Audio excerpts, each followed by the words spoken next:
higher institutions, centers of educational excellence through increased investment in infrastructure, manpower requirement, and curriculum development to meet the accreditation criteria of appropriate regulatory authorities and the dynamics of the economy.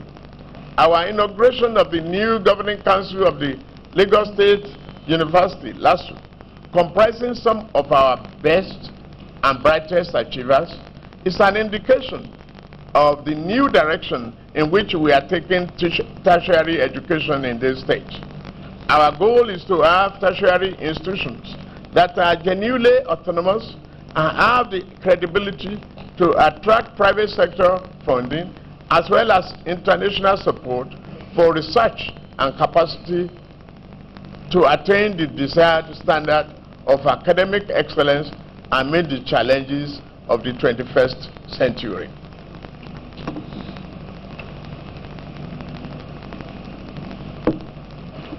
Physical planning and urban development. Towards the goals of transforming the state into a well-planned and beautiful environment, we have commenced the preparation of sectorial, strategic, and district plans for major urban sprawls. In this regard, preparatory upgrading plans of some key urban blights covering 1,600 hectares are being undertaken in collaboration with some development partners. Similarly, decaying settlements within the sprawling metropolitan Lagos are being replanted. A model city of importance are the Lagos Central Business District Development Scheme and the Marina City Project. On this and other development schemes, the tenurial rights of people will be recognized and shown in the recent restoration of 76 hectares of land made up of 897 plots to 21 Etiosa villages. Thus, to aid development control, 20 new development schemes are ongoing and additional 20 schemes upcoming for large-scale physical development. However, we affirm, as per the judgment of the Supreme Court on the urban and regional planning case, year 2003, the states are the competent authority on physical planning and development control. Lagos State is determined to enforce it.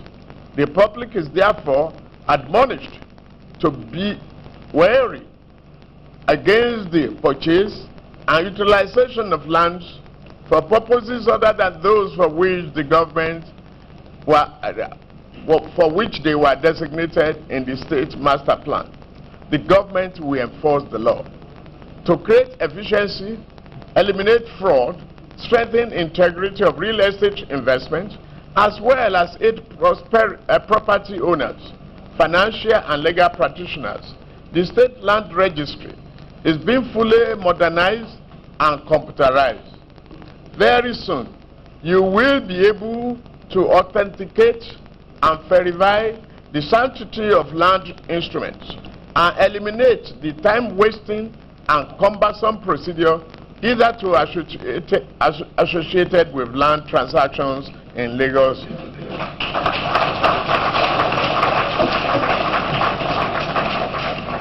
On job creation and youth development. Surely, no government can claim to be serious about poverty alleviation if it turns a blind eye to the problem of unemployment, particularly among its young and able-bodied population. I make bold to say that Lagos State remains second to none in this country in terms of generation of new jobs at any level of government in this democratic dispensation. For instance, we have created thousands of new jobs through establishment of Kai Brigade and the expansion of LASMA. Our massive housing, road construction, and rural development projects have equally created not less than 20,000 new jobs in the informal sector. Furthermore, Our environmental sanitation programs, such as drain dock, highway managers, PSP operators, have all generated sundry jobs for our people. In the same vein, our wise investment in the GSM market has continued to generate job opportunities for thousands of people who would otherwise have been jobless.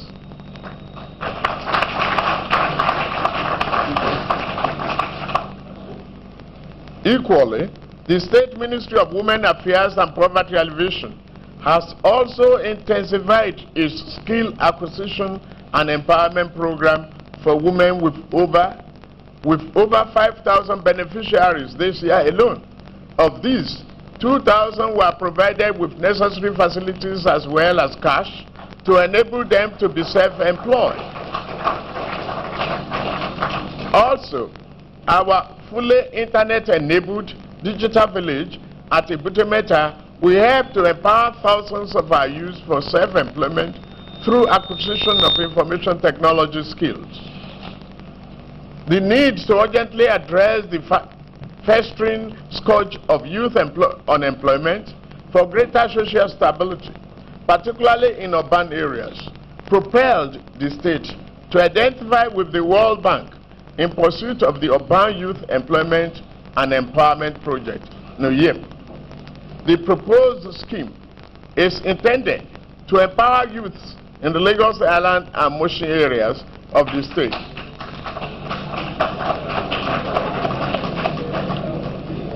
Including 6 other Nigerian cities identified as pilot schemes through multi-sector interventions in the areas of vocational skill acquisition and development, social capital development, and labor-intensive infrastructure and maintenance rehabilitation. In this respect, the state has established a standing committee and provided counterpart funding for the project to take off in year 2005. To further inculcate in youths necessary skill for utilizing opportunities in their environment, the state is undertaking the rehabilitation and construction of vocational training centers at Isheri, Itaoko, Ikwaja, and Akinwumi. In addition, the construction of 7 new youth development centers is statewide is slated for execution in year 2005 as well.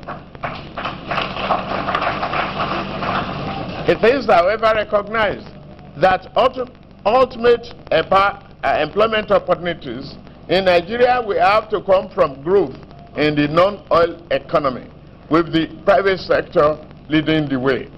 In this regard, approval has been given for the physical development of the Lagos State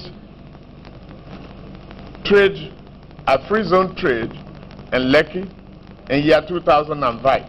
That free trade zone will be developed, and free trade zones are being developed in other parts of Nigeria. We are equally determined to diversify the economy through effective export promotion.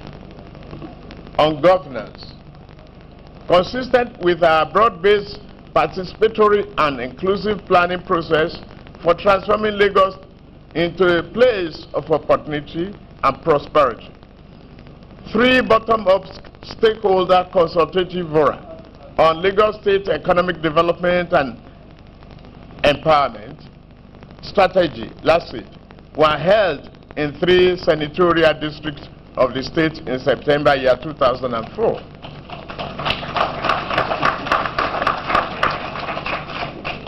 The emergent last week document is anchored on the state policy thrust and our development agenda, with a mission to optimize the opportunities offered by unique location and status of our state.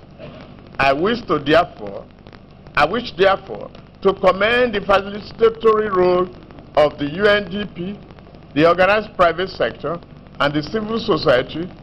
Also, special commendation is extended to the members of the State Technical Committee on LASIPs and particularly the Ministry of Economic Planning and Budget for working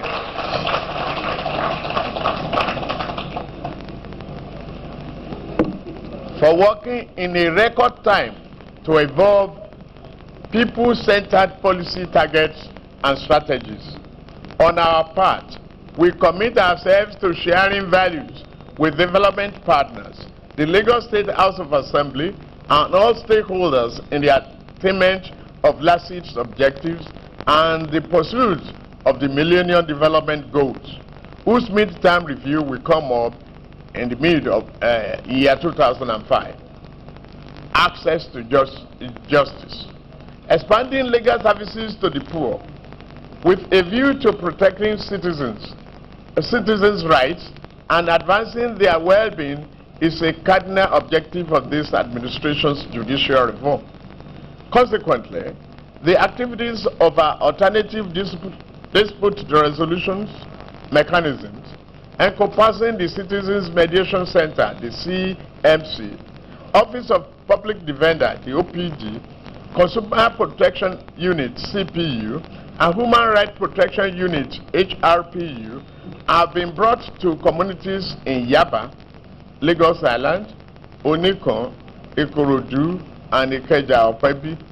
Similarly, the new Lagos High Court Civil Procedure Rules, designed to quicken court procedure, is strengthened with requisite facilities. In the same vein, our court development project, by which 22 new courtrooms are ready for commissioning.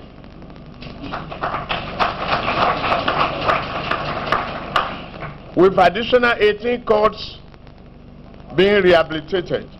Also, we are aggressively providing the required working tools, especially electronic recording equipment, which are slated for completion in year 2005. The year will also witness the rehabilitation of magistrate courts. For us, a credible judiciary with a reputation for integrity is imperative for the socio-economic and political development of our state. Put together, this reform will attract foreign direct investment and consequently promote rapid economic recovery. We will not rest on our oars until this goal is achieved. Access to information. In furtherance of our participatory planning process and people's right to know, the state has strengthened the capacity of its public information machinery. This is currently being repositioned and reinvigorated. Equally, for reasons of better documentation of records, for research, planning, and heritage conservation, an integrated record and archives management program is being implemented. Already, a preliminary diagnosis of existing information materials and exchanges with related records, archives institutions are being undertaken. Again, in recognition of pivot role of technology in development, the State Global Computerization Project, which commenced in year 2001, has to date networked a total of 7,000 data voice points and linked 20 of the state's 36 tax stations to the state secretariat.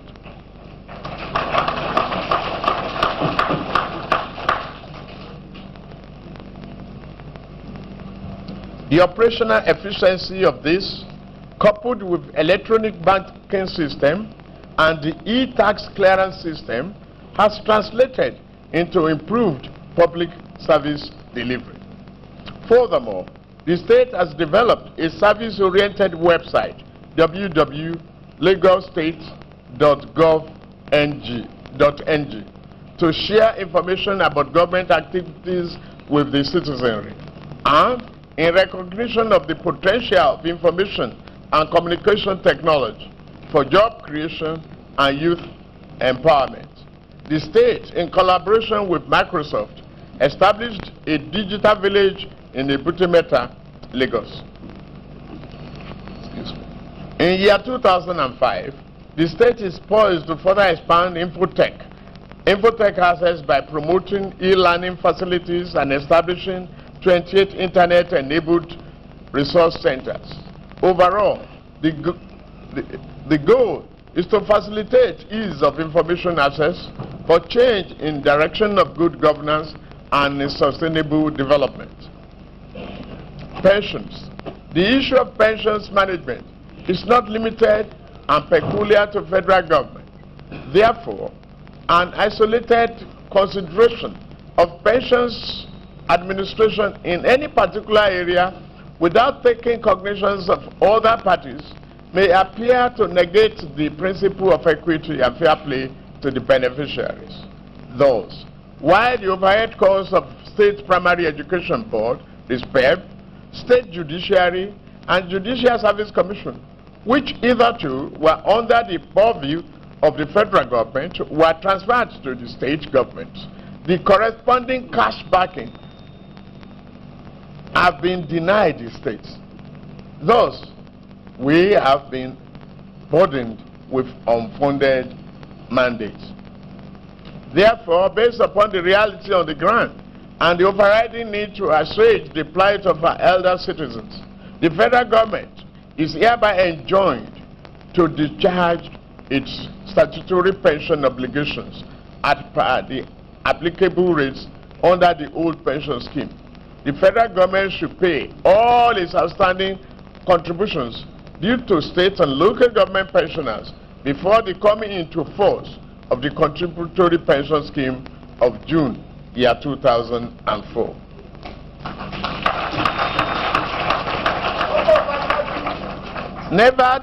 Nevertheless, Lagos State remains committed to uphold the dignity of pensioners by ensuring regular payment of pensions and gratuities to its over 18,500 retirees, made up of 8,341 in the civil service, 5,318 in the local government, 5,679 in the primary schools, and 4,779 in the teaching service. We are evolving an effective, efficient, and fraud-free pension scheme that will be fully funded. This will automatically eliminate the apprehension of our current pensioners permanently, and at the same time assure the future pensioners of prompt entitlement and prompt payment of their entitlements. We are currently reviewing the cost of living adjustment for our pensioners, and adequate provision will be made in next year. We will, however, continue to appeal to the federal government to meet its obligation to the primary school pensioners. Now, the year 2005 budget.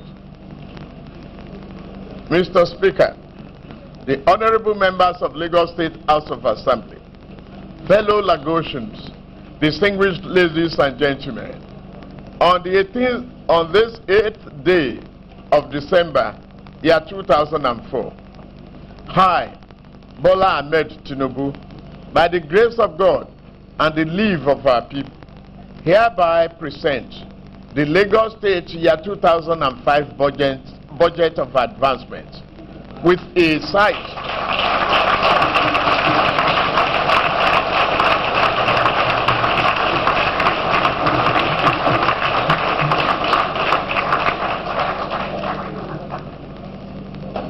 This budget of advancement is with a size of 99.50 billion naira to this honorable house.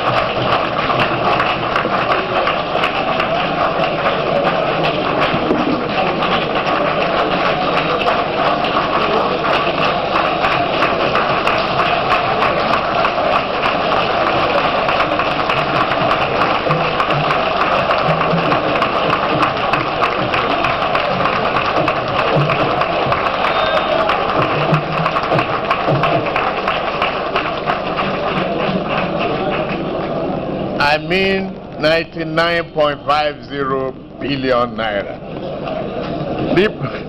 The proposed budget consists of 61.58 billion appropriated to recurrent expenditure, personnel and overhead costs, and 38 at 37.916 billion naira to capital expenditure.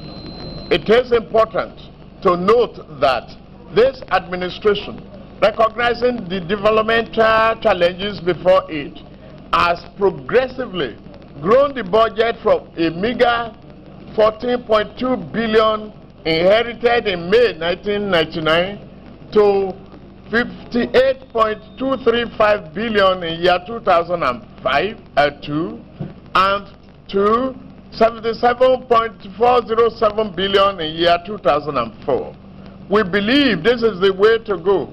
Hence, in year 2005, we have grown the budget size by almost 30% over the year 2004 proposal, 30% over the year 2004 proposal, and over 600% of the inherited 1999 estimate.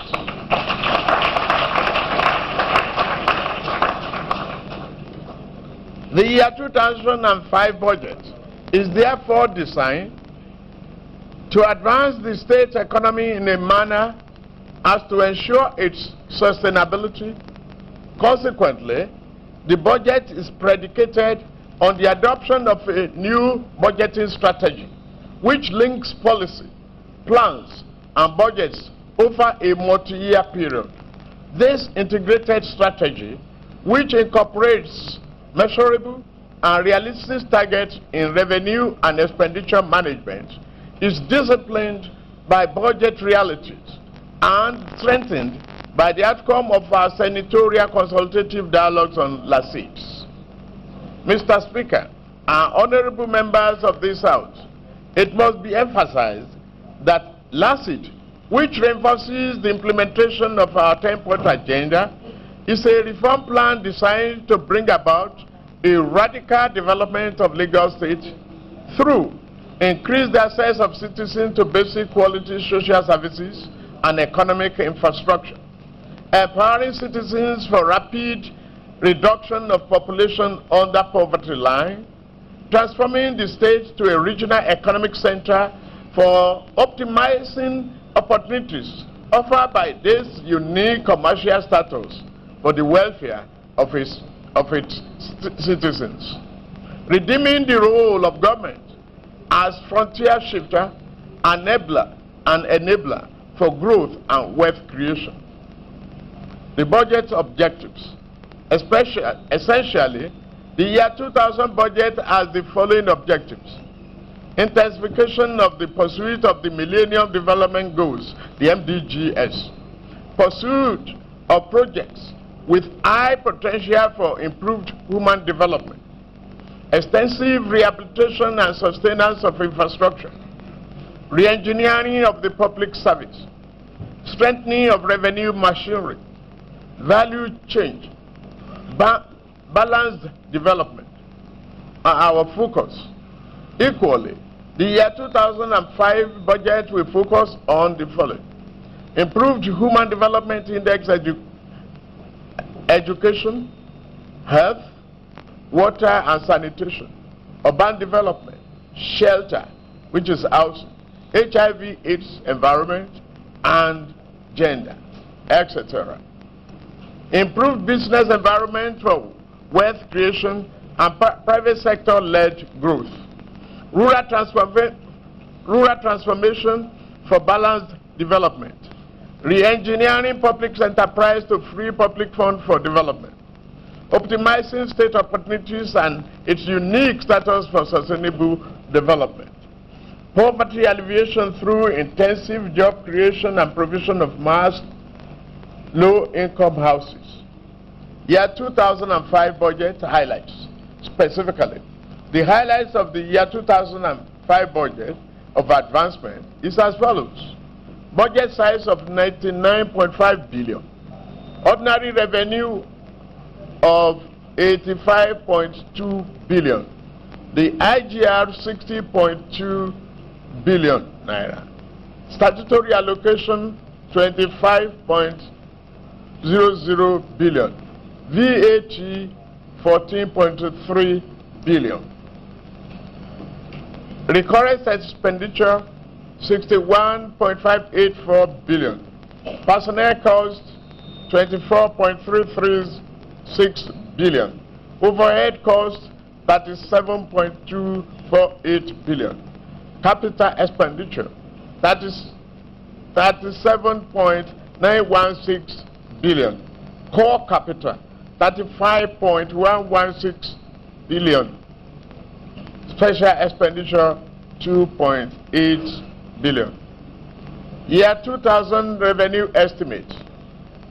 From year 2005, fiscal year, making Lagos State financially independent is a dream that we all must pursue through a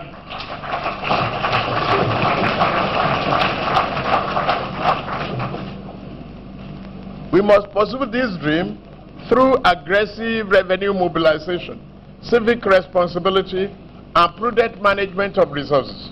To this end, a sum of 85.200 billion is proposed for collection as ordinary revenue. Of this amount, 45.1065 billion is expected from taxes, while non-tax sources will account for 40.095 billion. Furthermore, a sum of 25 billion is expected to be received from Federation account as statutory allocation. It is a great accomplishment that our IGR projection is 2.5 times the size of our statutory allocation.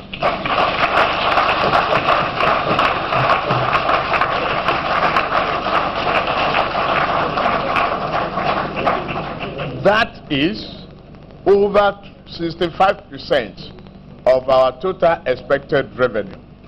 This achievement notwithstanding, we are not relenting on our efforts because our IGR challenges are still monumental, considering the increasing population, commercial activities, and the pressure on infrastructure of the state. Year 2005 current expenditure. In the year under focus, the sum of 61.584 billion is provided for recurrent expenditure. This is made up of 24.336 billion for personnel costs and overhead. Cost of that is 7.248 billion. I wish to state that the personnel cost incorporates 3.5 billion for pension and gratuities, including the 7.5% of the state share of contributory pension scheme for the overhead cost. The bulk of the provision for the running utility services that impact on the lives of the generality of Lagosians. These services include traffic and safety, control, security, waste management, health care, water supply, and administration of justice, amongst others. Equally, the overhead of the State Primary Education Board and the Judicial Service Commission, which hitherto were under the purview of the federal government, were transferred to the state government through a Supreme Court ruling. Also, worthy of note is the high public debt charges associated with external loans inherited by this administration, which impacts on the net statutory allocation inflow of the state. In spite of all this, we remain focused on a more efficient and prudent management of our scarce resources with a view to adding value for every Lagosian. In year 2005 capital expenditure, the sum of 37.916 billion is estimated for capital projects in year 2005, representing about 38.11% of the budget size and over 55% increase over the capital provision in year 2005. The capital expenditure provision comprises 35.16 billion for core capital projects, that is 92.62%, including substantial investment in infrastructural rehabilitation of schools and hospitals, and 2.8 billion for special expenditure, represent 7.38%. On sectorial basis, the capital budget is broken down as follows: economic sector, 19.6 billion naira; social services, 6.8 billion naira; environment and regional planning, 4.7 billion naira; special expenditure, 2.8 billion naira. We believe that a critical recipe for poverty alleviation is economic growth. Hence, in year 2005, due attention will be given to activities capable of stimulating economic growth, such as road development, low-income housing, rural transformation, information, communication and technology, ICT, and to which over 50% of the capital budget has been allocated. It is hoped that the special effects of the sector will positively impact on every other sector, especially in pursuit of the MDGs. Equally, adequate provision has been made in the year 2005 budget for the redemption of our bond issue. On this, we remain grateful to all stakeholders for making this sound initiative a success. Growth drivers.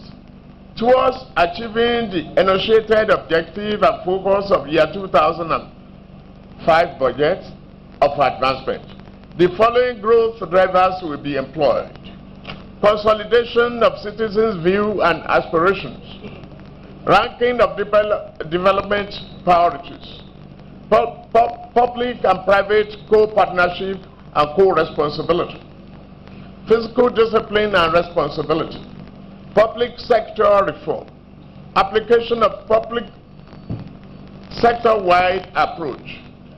May I, at this juncture, reassure this Honorable House of our commitment to ensure efficient utilization of public resources at our disposal, coupled with greater prudence, transparency, and accountability.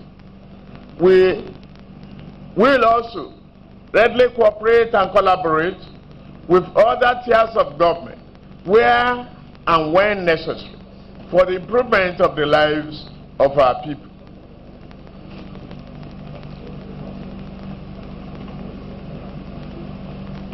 In conclusion, honorable members of Lagos State House of Assembly, with the state just 10 years to the 25 millennium population flux, we must hold our enduring hopes of prosperity and dignity to our people.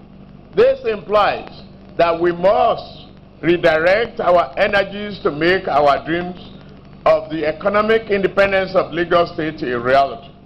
If we can do this, then we shall create Lagos State a great regional, economic, and financial center for the restoration of dignity to the impoverished Nigerians. Against this background, we urge federal government to partner with the state, which is home to over 20% of the country's population, on a landmass less than 0.4% of the country's total. Again, our state, with over 100 blighted areas of its over 2,600 settlements, is experiencing unrestrained urbanization, such that the capacity of the state and local government and the available resources to support enhanced life quality are minimal. Thus, major growth pools, especially in Victoria Island, Ikoyi, Apapa, Ikorodu, Etiosa, Agege, and Ikeja, runs the risk of becoming unlivable. And nearly 60% of Nigeria's GDP, which Lagos alone accounts for, is in peril if urgent and decisive measures are not taken to cooperatively address the challenges of urbanization. Deriving from this, the federal government is therefore once again called upon to declare Lagos State, along with other major urban centers such as Ibadan, Enugu, Port Harcourt, Kano, and Kaduna as special development areas. Doing this will be in furtherance of UN Habitat and NEPAD initiative of creating functional, safe, productive, and sustainable NEPAD cities.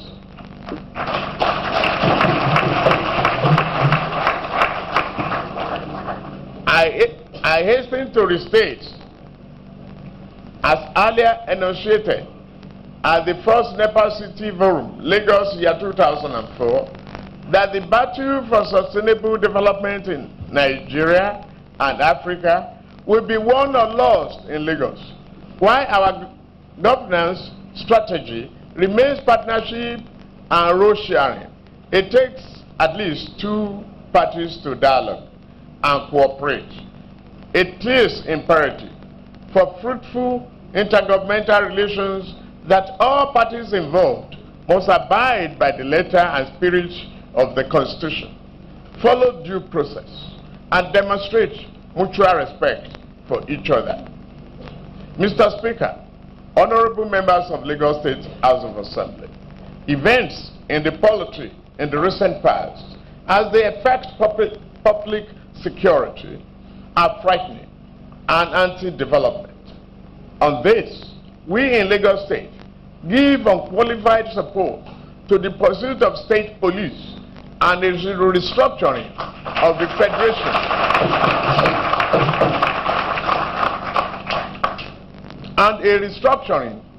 federation to grant greater physical autonomy to states. To do otherwise is to negate the motto of the Federal Republic of Nigeria and imperil the sustainability of the over 15 million inhabitants of Lagos State.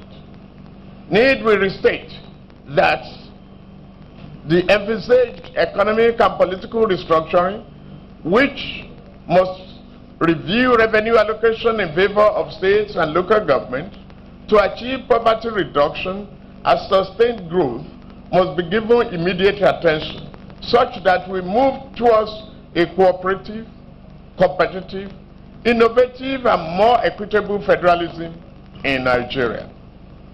As a responsible government, we have given expression to our people's desire for additional local authorities for the administration of their respective areas. These frameworks, on which the aspiration of our people and the magnificent superstructure of governance is erected, have impacted positively on the lives of the people at the grassroots. While we identify with the federal government on the ongoing port reforms by which concession is to be introduced, we call for the recognition of our sensibilities and interests, such that Lagos State receives its fair benefit share on the net revenue from the activities at the ports. For us, since the maritime enclosures, the ports, are natural resources of the Lagos wetland environment, from which it has derived revenue prior to the existence of the Nigerian nation, it is only logical that Lagos State should be entitled to a fair share of port revenue derived.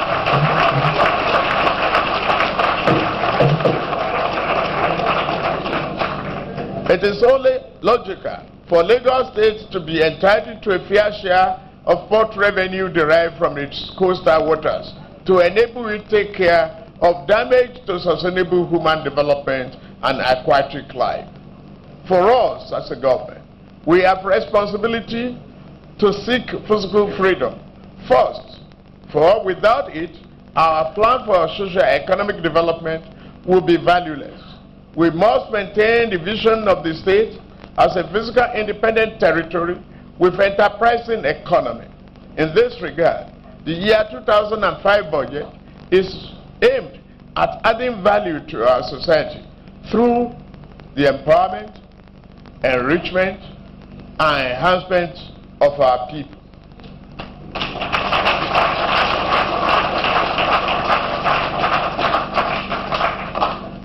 The challenges are daunting and surmountable. All we require is a collective sense of responsibility and a commitment to succeed. On my part, I am confident that we are on the right path, and it is only a matter of time before our entry into promised land of our dreams.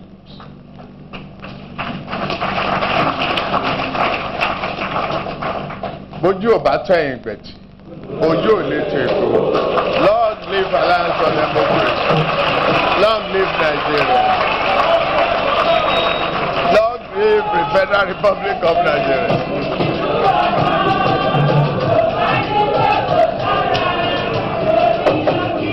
God bless Lagos State.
Your Excellency, thank you very much for a wonderful speech, a wonderful speech, and perhaps State of the Nation or State of the State Houses. Before I proceed to my response, may I very quickly indicate, can I have some quiet, please? I see some external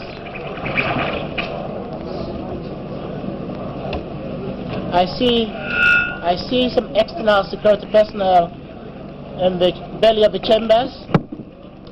Can they please withdraw?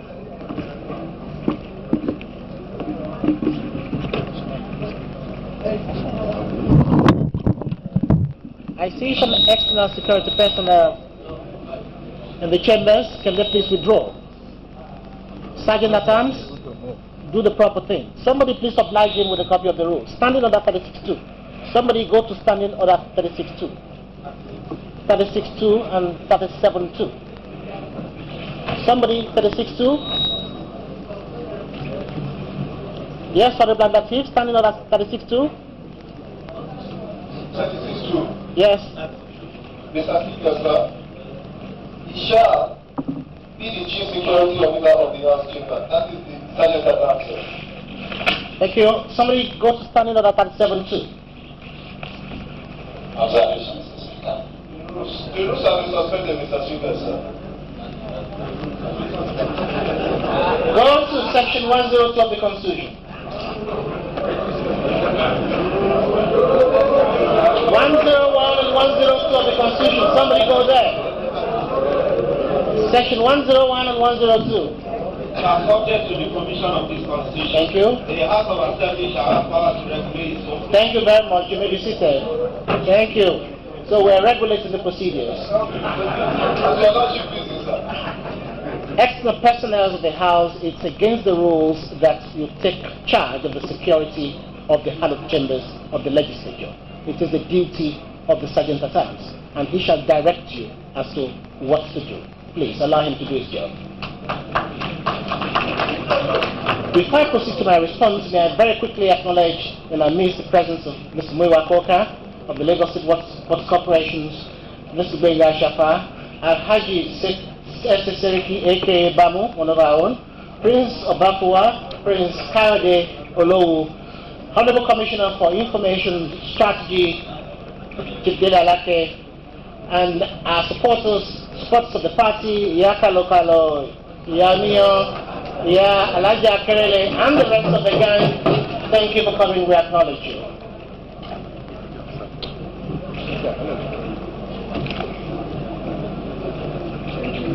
We also have in attendance Oba Alade Shoyin of Oduna Freja and Oba Onedimo of Ijimona. Thank you for coming here today. Your Excellency, the Governor of Lagos State, Asiwaju Bola Ahmed Tinubu, we'd like to call him Asiwaju Bola Ahmed Tinubu. We'd like to call him here the godfather of the Johnson generation.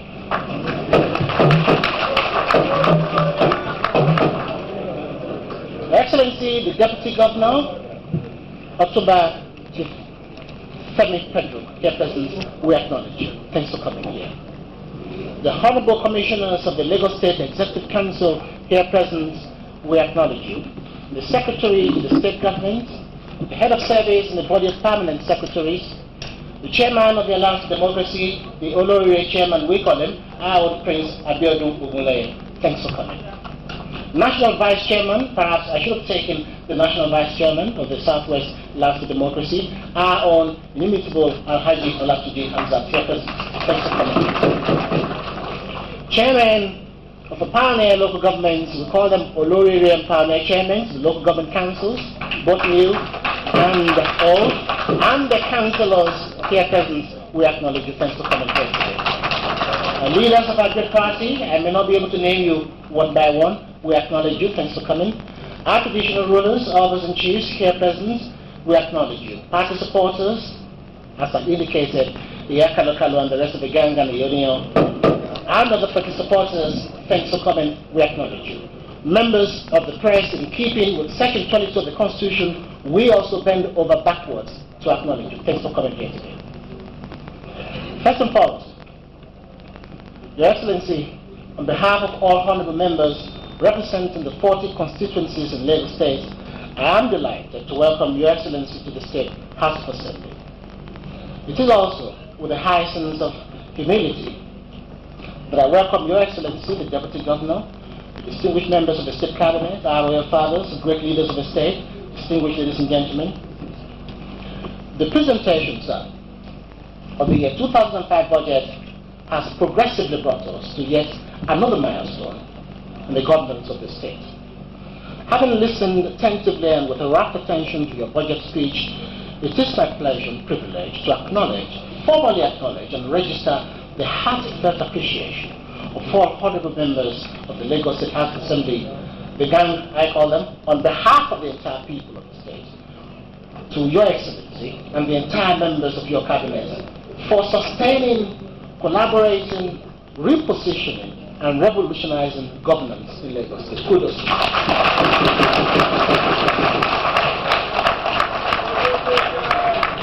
Your Excellency, you will recall that at the inception of this administration, you were inundated with a grave urban crisis characterized by infrastructural decay. I have a way of putting it.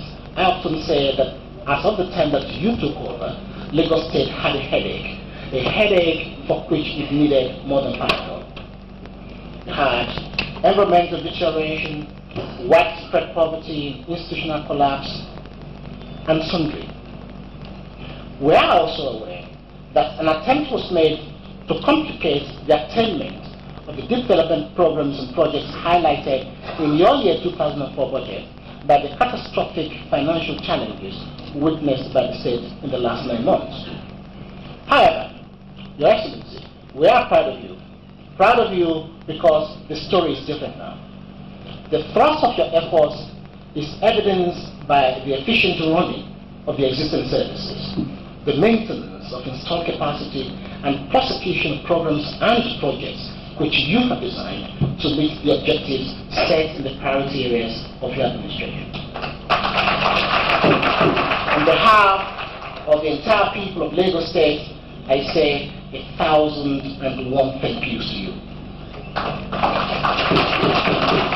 Your Excellency has once again demonstrated the firmness of your will, the temerity of purpose, and resolve towards our collective efforts in laying a solid foundation for an enduring democracy and sustainable development. Those of us in the House of Assembly wish to state categorically, without any reservations, with big chip on our shoulders, with our chests stuffed out, that we remain irrevocably, and I insist, irrevocably committed to the ideals of transparency, accountability, probity, and good governance, which are the hallmarks of your administration. We shall continue to count on your cooperation to accomplish our mission for the Lagos of our dream. Now, from inception, sir, we have noted with delight the fact that Your Excellency has always used the annual budget to articulate well-conceived, coordinated, and practicable government policies designed to address simultaneously short, medium, and long-term economic and social problems of the state. We are happy to note that this budget is crafted to fundamentally reinforce and adjust the previous one, thereby incorporating new ideas and lessons from past experiences in a logical sequence, perhaps with the aim of achieving sustainable socio-economic growth for the state. Now, our collective impression, therefore, is that the year 2005 budget is definitely a logical progression from the year 2005 budget, which sought to free the economy of the state from the constraints that had for long inhibited its progress. I am particularly happy that in this year's budget, you have deliberately included programs and projects which have inherent employment generating capacities for our people. Your Excellency, it gladdens my heart to observe that the funding of various capital projects itemized by your proposed budget is a significant departure from the practice in previous years.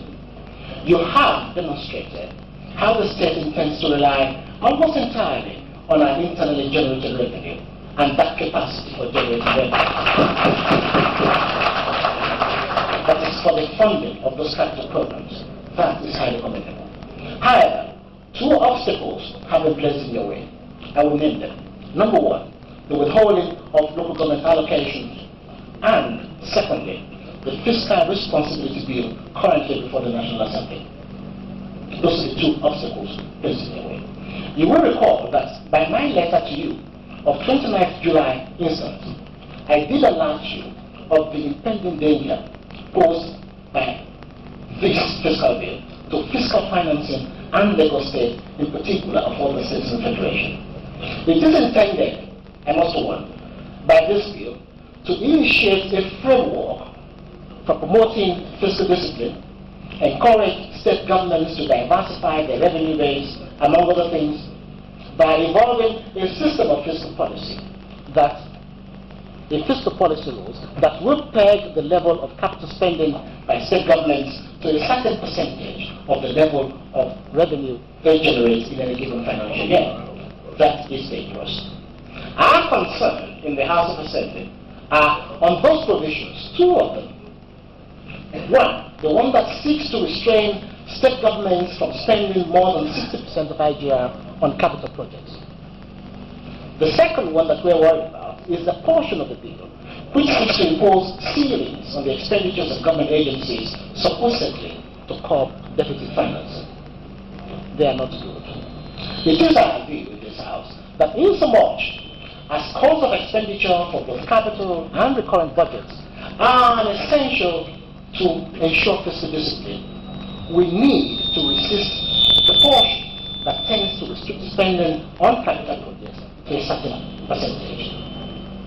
We envisage that in a situation where there is a new income profile and expenditure patterns of the state, which you have contrived, the restriction which that bill seeks to effect will militate against flexibility in government spending. One serious obstacle in your way, sir. Please, do something about it, and time your say too. If you don't remember my letter, I can oblige you with a copy of my letter, 9 July 2004, in respect of that subject. I'm sure you'll dig into your archives. Your Excellency, I first read about creative financing from the writing of Dr. William Wagner. Wagner argues that a major challenge confronting administrators today, particularly in the public and semi-public sectors, is how to develop and finance programs in an era of budgetary cutbacks and fiscal restraints. In spite of budgetary constraints, the demand for effective, efficient, and economical services have continued to rise as part of the challenges of urban governance, which I alluded to. Managers and chief executive officers and governors are in trouble balancing these contradictory factors. The how and the where is a 2 million question. You have told us the how, you have demonstrated the where. The traditional federal allocation sources of financial support are no longer reliable or sufficient. We have seen that. It is therefore incumbent upon you, sir, to take steps to mobilize public and private support, or in the words of Wagner, creative finance, which I'm sure you're capable of. You're a player in the market. Now, the creative financing process as we know it is a cybernetic system. The first step is to ask, what do we need and why? That's the needs assessment. You have undertaken that. This is the setting up of the government, of the program, activity, goals and objectives relative to the mission of the government. The second step is identifying resources available to solve problems and those needs. There are bound to be resources not previously used or tapped for planned programs. This may lead to identification of needs not previously noticed. A good manager, sir, will stop at this point and reflect on the existing needs and the available resources and the new needs. We will then proceed to develop strategies for coordinating, combining, and consolidating all available resources in the effective, efficient, and economical manner to achieve program development and implementation. I'm sure you're capable of doing it. You've done it before. If this effort is professionally carried out, and I'm sure they will be professionally carried out because of the collection of honorable commissioners and special advisors, that's what you call them. I call them honorable commissioners with extra large ideas, king-size commissioners with extra large ideas.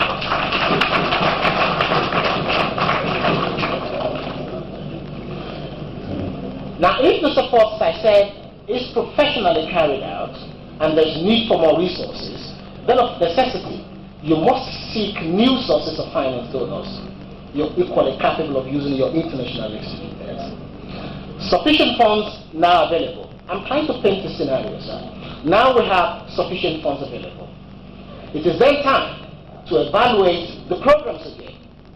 If it's still worth pursuing, as you have itemized them, then it is time to plan, taking into consideration available funds and other resources. If the budget is still insufficient to support the work plans, then the process starts all over again with the needs assessment. The point I'm trying to make in a nutshell is we are always here to accept an appropriation or a supplementary. Now, the philosophy, if I may allude to that, of creative financing has a number of messages which I should convey to you. One of those messages are that there are other sources of funds for carrying out projects other than funding from the Federation account. The second message conveyed is that money is only one resource. That is, a resource can be anything or anyone that can be used now or in the future in the development and implementation of those programs. Myself and the rest of the gang falls into that second category. What is important, sir, is your ability to identify and capitalize on every available resources relative to those programs.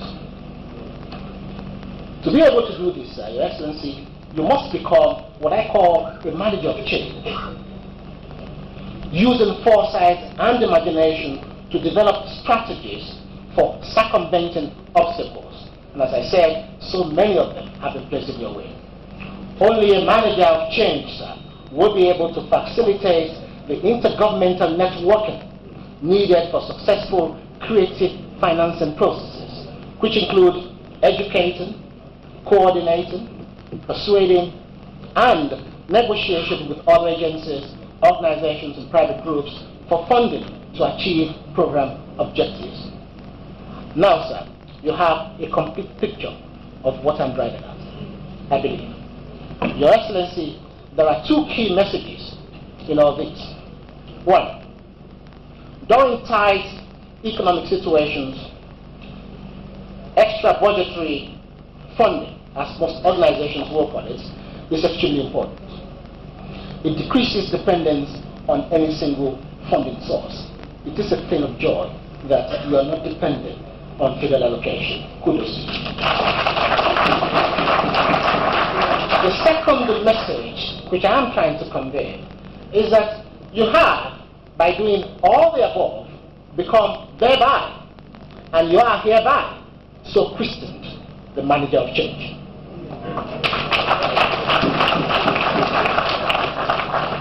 As the legislative arm, we shall continue to play our usual democratic and constitutional roles of working together with the executive arm to undertake a comprehensive reappraisal of government programs and projects in areas which we consider vital to a total reordering and the reorientation of state policies. Recall, sir, that at the inception of this administration, we all resolved to do three things. Namely, one, grow the economy of the state. Two, we also resolved to develop our state. And three, we also resolved to deepen our politics. This we have been able to do by contriving a cordial working relationship with the executive. In doing this, sir, we have not sacrificed checks and balances on the altar of expediency. We will continue, yes, we will continue to support you and your policies, and in this resolve of ours, we are irrevocably committed to its effectuation. Now that we have officially received the 2005 budget, we wish to assure you that we shall take conscious and appropriate legislative steps to undertake an in-depth study, a careful scrutiny and consideration, the widest possible consultations with all sectors of society in order to evolve an appropriation law that is in line with state policies and programs. Once again, I want to thank you for the sense of leadership, the accountability which you've demonstrated this afternoon. I want to thank you for being the champion of constitutional democracy. I want to thank you for being the progenitor of fiscal federalism. I also want to thank you for accepting the new Christian, the manager of change. It is now the conclusion, Your Excellency, that any time you come into the chambers of the Lagos State House Assembly, you give us the budget. The gang, myself and the rest of the gang, has also resolved that each time you give us the budget, we'll give you something aside of the appropriation law. You can go to sleep with both eyes shut. You can rest assured that we will give you an appropriation law, but we will also give you something else.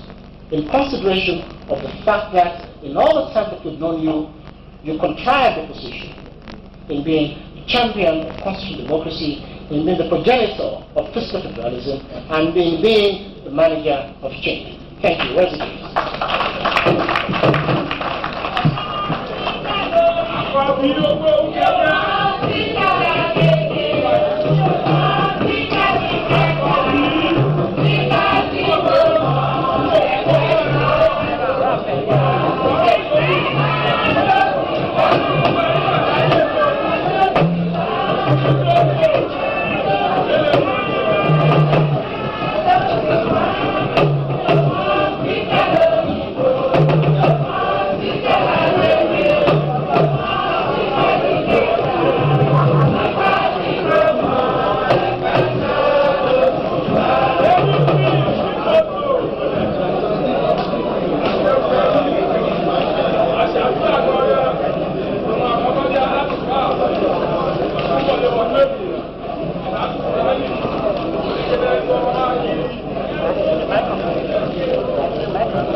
finish, ladies and gentlemen.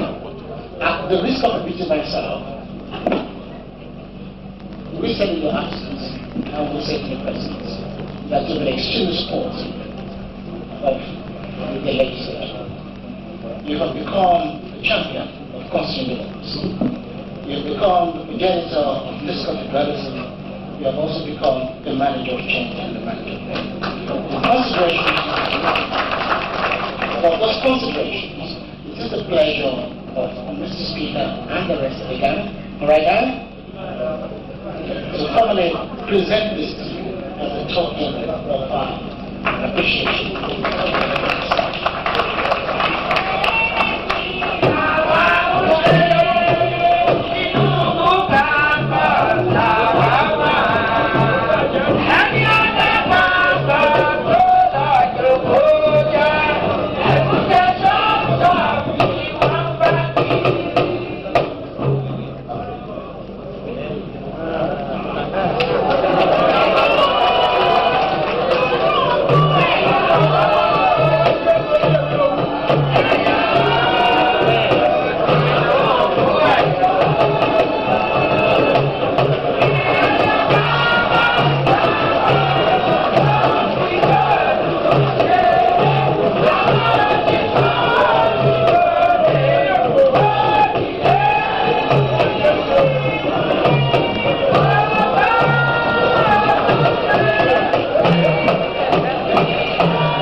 The honorable members of the House, I am a very, very proud man today. Not very often do you hear this encomium on budget. And not every often you work hard, late and night, and early in the morning, and you develop butterfly, and at the end of it you hear encomiums. I am very grateful and humbled by this House, because what we have faced in the last 1.5 years was different from what we faced in the first time. But positive thinking to every obstacle. Obstacle can create man. Obstacles can create vision, and they become challenges. And if you use them as positive challenges, you can turn it around for positive achievements. And that's what we have been able to do. When we took over this administration, it was gloomy, it was doubting, but we were challenged. I must thank the party for giving us